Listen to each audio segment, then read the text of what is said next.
دوورگەی گرینلاند بەهۆی پێگە جوگرافیە گرنگەکەی لە نێوان ئەوروپا و ئەمریکای باکوور بووەتە خاڵێکی استراتیژی گرنگ کە سەرنجی زلهێزەکانی جیهانی بەلای خۆیدا ڕاکێشاوە.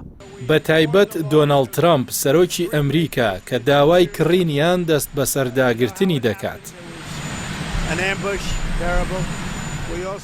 لەگەڵەوەی گرینلاند ناوچەیەکی استراتیژیە لەسەر هەر یەک لە زەریای ئەتڵەسی و جەمسەری باکوور، هاوکات خاوەنی یەدەگێکی گەورەی کانزا دەگمەنەکان و نەوت و گازە کە بۆ پیشەسازی و تەکنەلۆژیای سەربازی بایەخی یەکلاکەرەوەیان هەیە.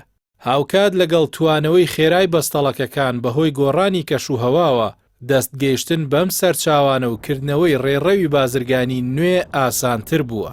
ئەمەش وای کردووە گرینلاند لە ڕووی ئابووری و جیۆپۆلیتیکیەوە بەهایەکی بێشوماری بۆ ئەمریکا هەبێت.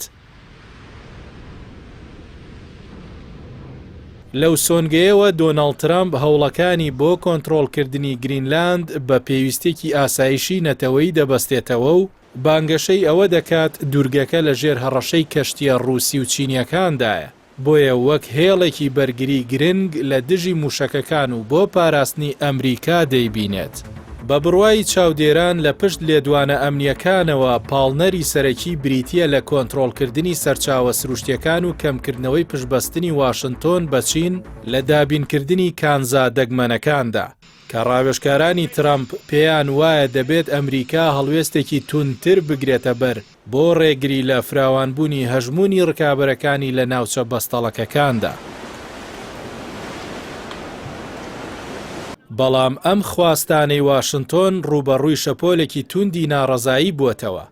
ڕاپرسیەکان دەری دەخەن لە سەدا 85 دانیشتوانی گرینلاند دژی بوون بە بەشێک لە ئەمریکان و بەرپرسانی باڵای وڵاتەکەش پێشنیازەکانی ترامپیان بە بێڕێزی و قبوڵ نەکراو ناو بردووە، لە کاتێکدا ئیدارەی ئەمریکا سیناریۆی جیاواز تاوتوێ دەکات لە کڕینیان دەست بەسەرداگرتن تا دروستکردنی کاریگەری بۆ گەیشتن بە ڕێکەوتنێکی هاوشێوەی پەیوەندی ئازاد.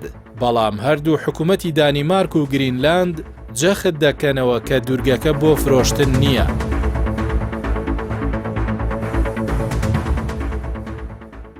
چاودێران جەخت دەکەنەوە لەسەر ئاستی نێودەوڵەتی هەر هەنگاوێکی تاکلایانەی ئەمریکا دژی گرینلاند بە هەڕەشەیەکی گەورە بۆ سەر یەکڕیزی هاوپەیمانی ناتۆ دادەنرێت و سەرکردە ئەوروپیەکان هۆشداریان لە لێکەوتە مەترسیدارەکانی داوە.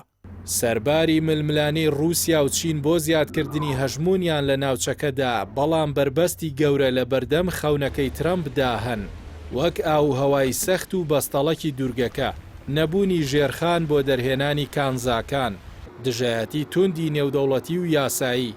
بۆیە کۆنتڕۆڵکردنی تەواوەتی گرینلاند لەلایەن ئەمریکاوە وەک ئەگەرێکی دوور دەمێنێتەوە و بابەتەکە زیاتر وەک کارتێکی فشار دەردەکەوێت، نەک پلانێکی جێبەجێکراو لە مەودای نزیکدا.